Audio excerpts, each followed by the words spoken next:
taken together with a reason why people believe, desperate to believe, together with the fact that you don't need actually a God, in a sense amounts to an argument against the existence of God.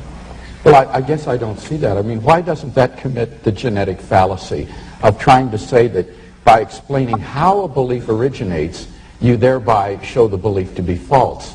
Even if it were true that belief in the existence of God were the product of fear and anxiety and so forth, which I don't for a minute admit, but even if it were, that's simply a genetic fallacy to say that because that's the way the belief originates, that therefore the belief is false. But that's only one half of the argument. I'm not saying that that alone is adequate, and I'm not saying that the fact that science can account for everything, it alone is also adequate. But taken together, the fact that science is omnipotent, and the fact that I can understand why people like you desperately want to believe in God, that is an argument against the existence of God. But two fallacious arguments put together don't make a sound argument, right? They are, but do you deny that science cannot account for everything? Yes, I do deny that science So what can't it account for? Well, had you brought that up in the debate, I had a number of examples that I was going to give.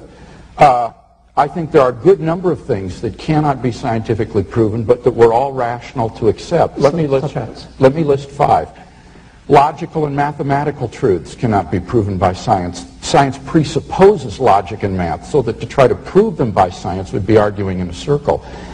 Metaphysical truths, like there are other minds other than my own, or that the external world is real, or that the past was not created 5 minutes ago with an appearance of age, are rational beliefs that cannot be scientifically proven.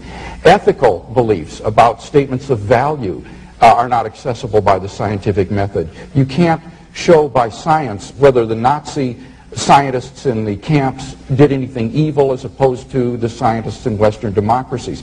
Aesthetic judgments, number 4, cannot be accessed by the scientific method because the beautiful, like the good, cannot be scientifically proven.